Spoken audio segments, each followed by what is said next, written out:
नमस्कार दोस्तों, हमारे YouTube चैनल पर आपका फिर से स्वागत है जिसका नाम है टीचिंग मेथड्स। दोस्तों आज हम देखेंगे हिंदी व्याकरण, हिंदी ग्रामर के जो कि all TET exam, REET, CTET, UPTET के अलावा और भी एग्ज़ाम जिनमें सब में हिंदी लगभग पूछा जाता है, उन सभी के लिए 15 अति महत्वपूर्ण प्रश्न देखेंगे। तो चलते हैं मित्रों पहले प्रश्न पे। और वेरी इंपॉर्टेंट क्वेश्चन है मित्रों ये 15 का 15। पहला प्रश्न है मित्रों, उद्धरण शब्द है, उद्धरण शब्द का संधि विच्छेद क्या? उद्धरण शब्द का संधि विच्छेद पूछा। अच्छा प्रश्न। देखिए मित्रों ये जो प्लस से थोड़ा सा बीच में लगेगा यहाँ प्लस, ठीक है।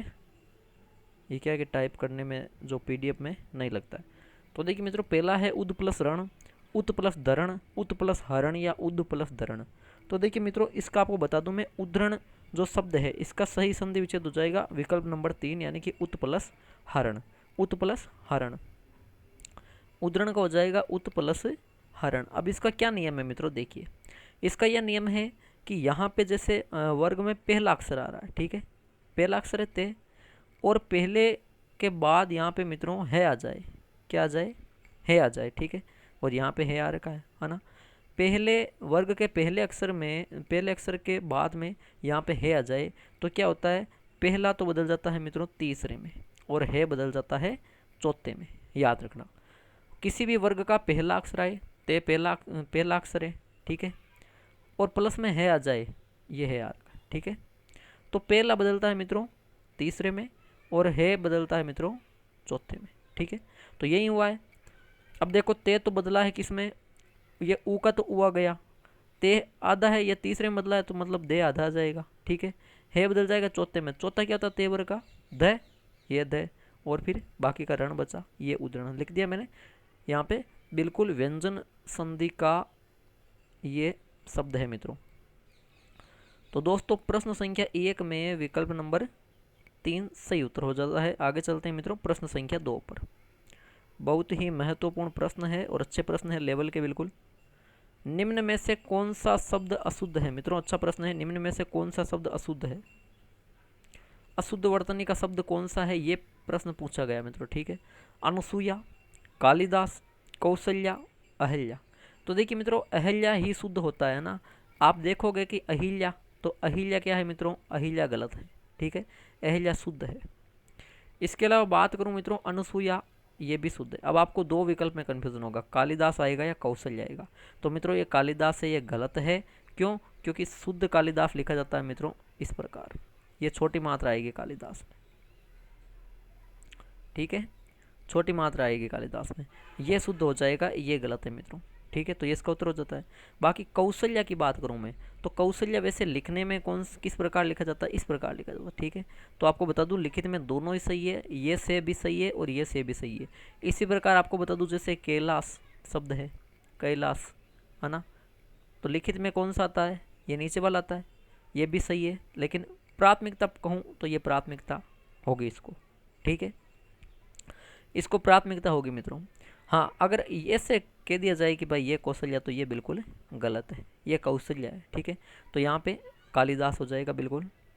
तो मित्रों प्रश्न संख्या जो आपके 2 है वहाँ विकल्प नंबर 2 सही उत्तर है। चलते हैं मित्रों प्रश्न संख्या 3 के लिए।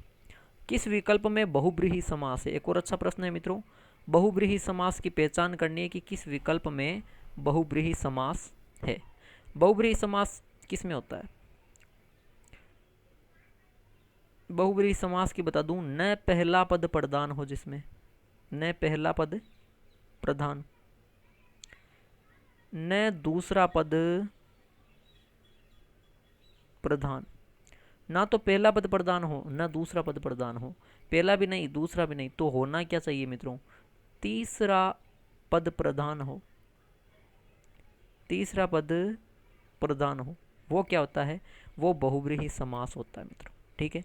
तो त्रिभुवन यानी कि त्रि पहले क्या आ रखी, संख्या आ रखी है, पहले संख्या और बाद में संज्ञा, ये कौन सा होता है मित्रों, ये तो होता है आपके द्विगु समास, ठीक है।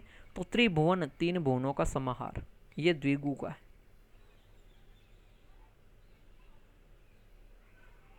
ये द्विगु का है।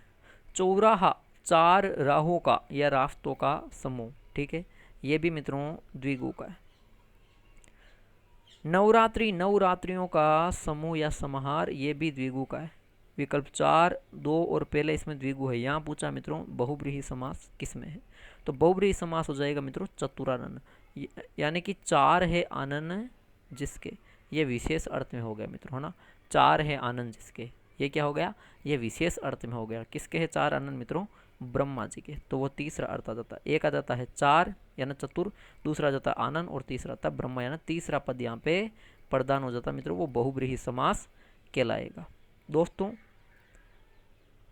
प्रश्न संख्या 3 में विकल्प नंबर 3 सही उत्तर है। चलते हैं मित्रों प्रश्न संख्या 4 पर।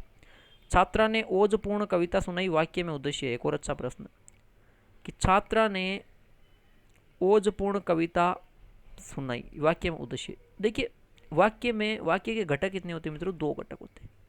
एक तो होता है मित्रों उद्देश्य, एक होता है विधेय। उद्देश्य में क्या आता है, उद्देश्य में आएगा कर्ता और कर्ता का विस्तार। विधेय में कर्म और कर्म का विस्तार आएगा, साथ में क्रिया और क्रिया का भी विस्तार आएगा। ठीक है, तो उद्देश्य, यहाँ पे उद्देश्य पूछा है। तो देखिए ओजपूर्ण कविता, ये क्या है, ये कर्म है। कर्म किस में आएगा, विधेय में, इसको हटा दो।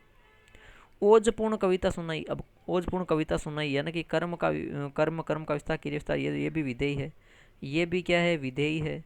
ये भी विधेय है, हटा दो इसको भी। और छात्रा ने ओजपूर्ण कविता, छात्रा ने, ये तो ठीक है करता है, लेकिन ओजपूर्ण कविता, ये कविता कर्म आ रखी है ना, है ना। तो मित्रों कर्ता साथ में कर्म, तो ये भी क्या है, ये भी विधेय के आ जाएगा ना। छात्रा ने, इतना, केवल इतना सा, ये क्या हो जाएगा, ये इसका कर्ता है, मतलब ये इसका उद्देश्य हो जाएगा मित्रों।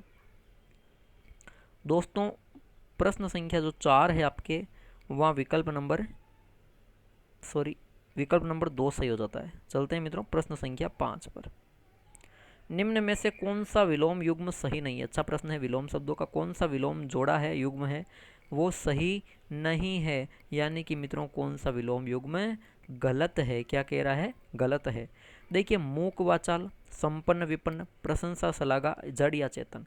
तो देखिए मित्रों मूक यानी जो गूंगा है, जो बिल्कुल ना बोले, है ना, और वाचाल जो बहुत ज़्यादा बोले, तो ये तो विलोम है मित्रों।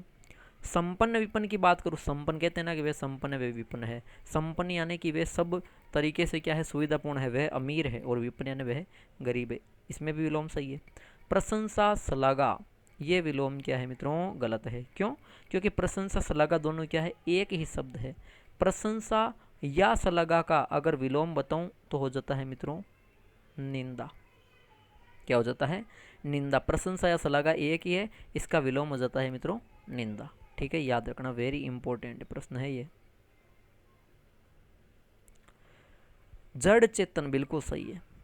जड़ एक जगह स्थिर हो जाना, चेतन अस्थिर। ठीक है, तो अच्छा प्रश्न है मित्रों।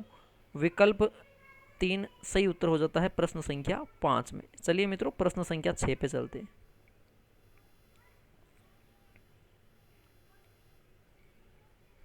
प्रश्न संख्या 6 अच्छा प्रश्न है और वेरी वेरी इंपॉर्टेंट क्वेश्चन है मित्रों ये। चोर ने धन के लिए धारदार हथियार से व्यापारी की गर्दन धड़ से अलग कर दी। ये इतना बड़ा वाक्य, इस वाक्य में किस कारक का प्रयोग नहीं हुआ है, कारक का प्रयोग नहीं हुआ है पूछा है। ठीक है, तो कौन से कारक का प्रयोग नहीं हुआ है, अधिकरण कारक, संप्रदान कारक, अपदान कारक, करण कारक। बहुत अच्छा प्रश्न है, किस कारक का प्रयोग नहीं हुआ, इतना बड़ा दे दिया वाक्य। ठीक है, तो देखिए सबसे पहले इनके विभक्ति चिन्ह जानने पड़ेंगे। अधिकरण कारक हो जाएंगे मैं, पे, पर, पे का प्रयोग तो नहीं होता। ठीक है, मैं या पर। संप्रदान तो देखिए देने के अर्थ में तो को भी आता है ना, दान के अर्थ में, और वैसे संप्रदान का होता है मित्रों के लिए। ठीक है, अपदान में हो जाता है से, लेकिन वो किसके भाव में आएगा मित्रों, अलग करने के भाव में।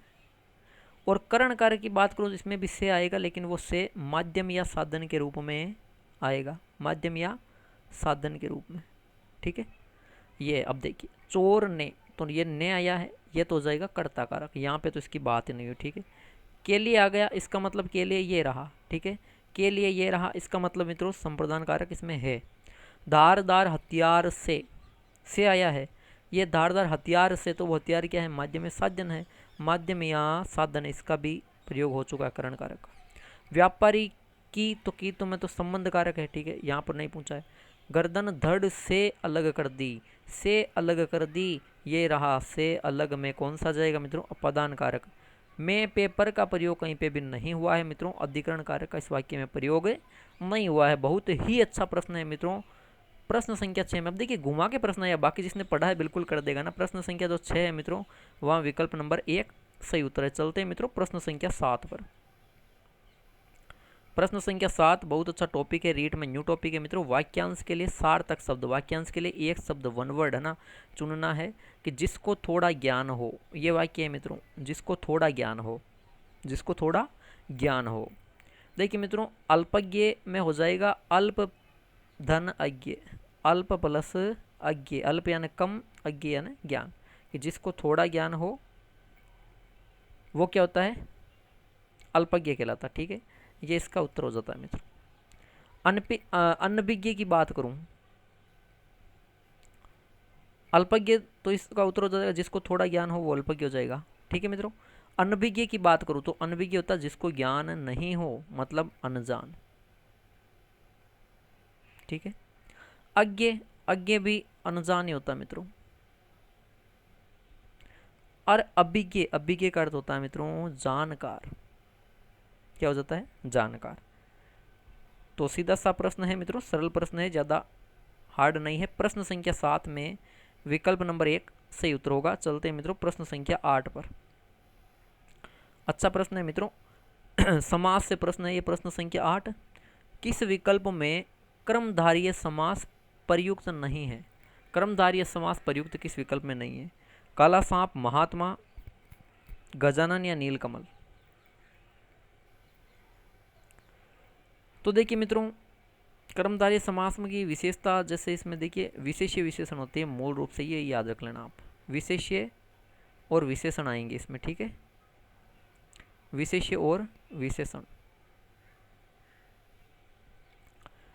अब देखिए काला सांप बिल्कुल सही है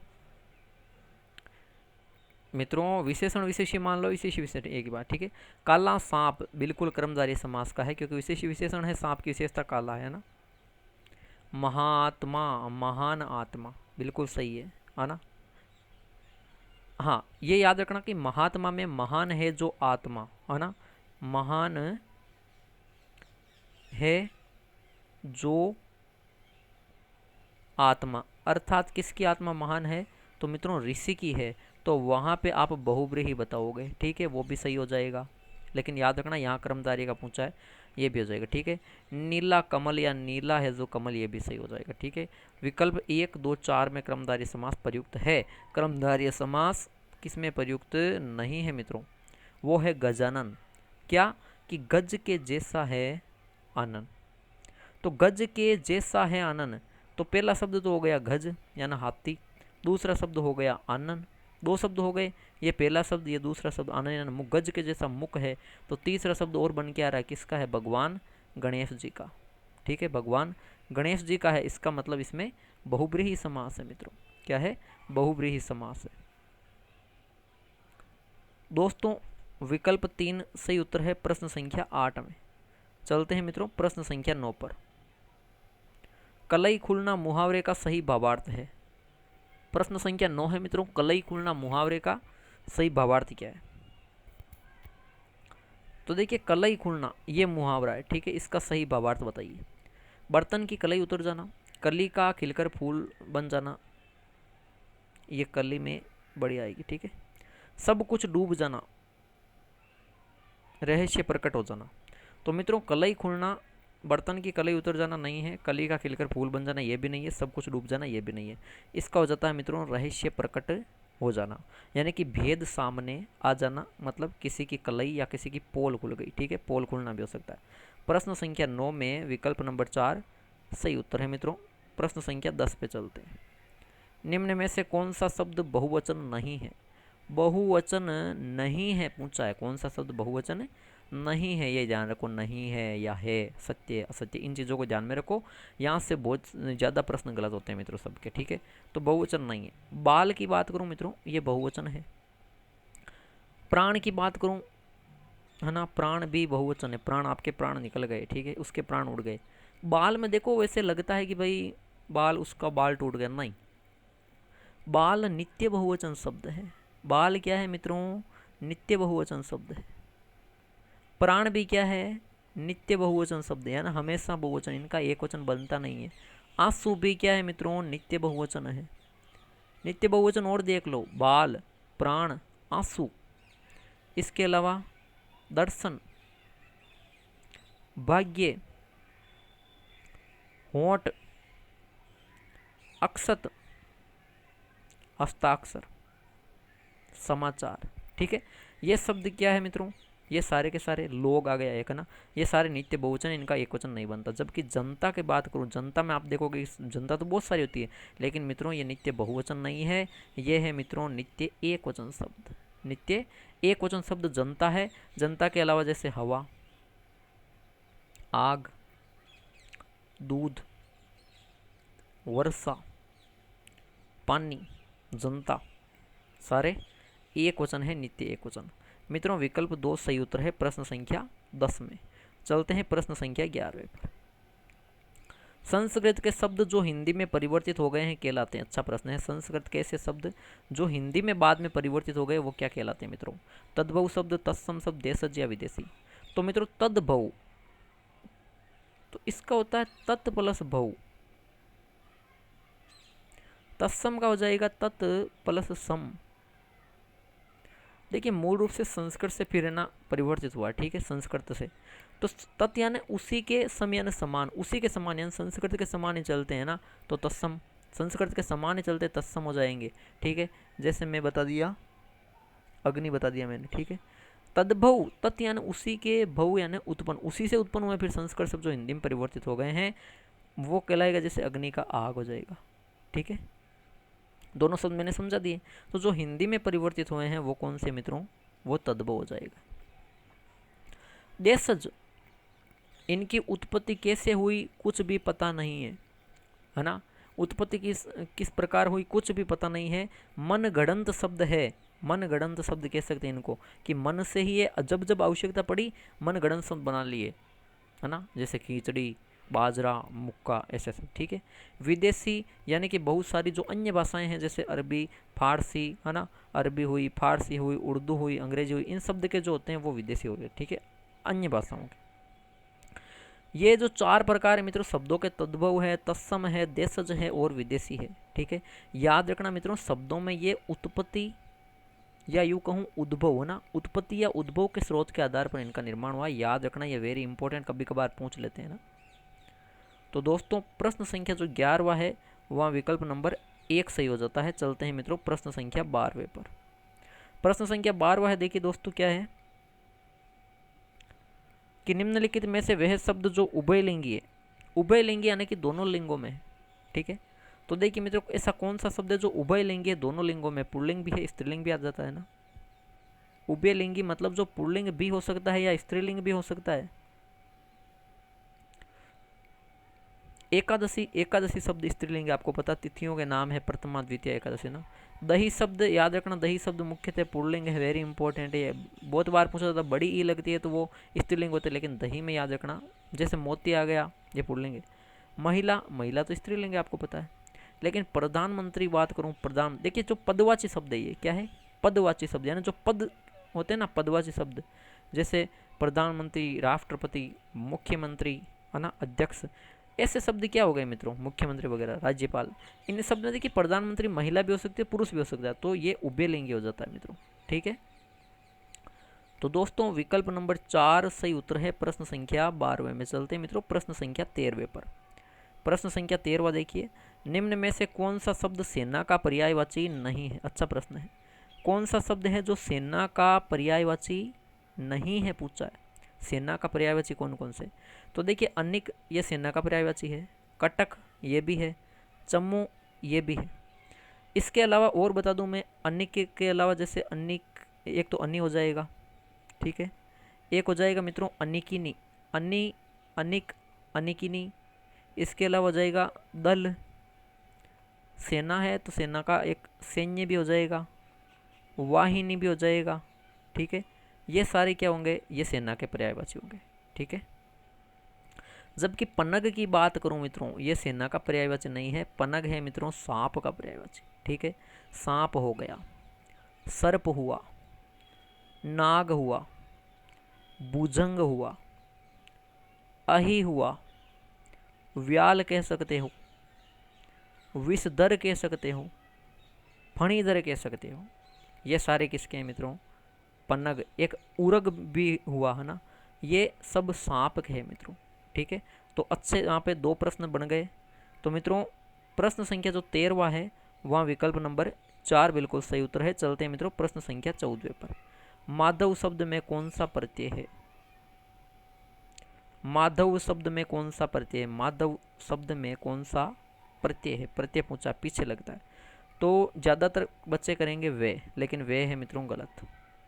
अव और अव ये भी दोनों गलत है ना। यहाँ हो जाएगा मित्रों अ, क्या हो जाएगा ए, यानी कि माधव बना है मित्रों मधु प्लस ए प्रत्यय से। मधु मूल शब्द है, ए प्रत्यय है, याद रखिए ये वेरी इंपॉर्टेंट है। यहाँ पर वे किसी भी हालत में नहीं करना, यहाँ पर ए ही होगा 100%। ठीक है, इसी प्रकार जैसे मानव मनु प्लस ए, राघव रघु प्लस ए, दानव धनु प्लस ए। ठीक है, ये याद रखना इस प्रकार के शब्द मित्रों। तो प्रश्न संख्या जो 14वां है वहाँ विकल्प नंबर 1 है। बहुत अच्छा प्रश्न है, विकल्प 1 सही उत्तर हो जाता है मित्रों प्रश्न संख्या 14वें में। और अब चलते हैं मित्रों प्रश्न संख्या 15वें पर। प्रश्न संख्या 15वां मित्रों लोकोक्ति का प्रश्न है कि निर्बल की जोरू सबकी भाभी लोकोक्ति का सही अर्थ क्या होगा। निर्बल की जोरू है सबकी भाभी कहलाती है। इस लोकोक्ति का सही अर्थ क्या है, कमजोर को सभी दबाते हैं, गरीब को हर कोई मारता है, गरीब की पत्नी हमेशा कमजोर होती है, उपयुक्त सभी। तो मित्रों उपयुक्त सभी नहीं होगा, गरीब की पत्नी हमेशा कमजोर होती है ये भी नहीं है, गरीब को हर कोई मारता है ये भी नहीं है। निर्बल की जोरू सबकी भाभी, इसका मतलब होता है मित्रों जो कमजोर होता है उसे सभी के सामने दबना पड़ेगा, उसे सभी दबाएंगे। ठीक है, तो मित्रों अच्छे प्रश्न है ये। प्रश्न संख्या 15 में विकल्प नंबर 1 बिल्कुल सही उत्तर हो जाता है। तो दोस्तों ये थे आज हिंदी ग्रामर, हिंदी व्याकरण के 15 अति महत्वपूर्ण प्रश्न, वेरी इंपॉर्टेंट क्वेश्चन 15 है ना।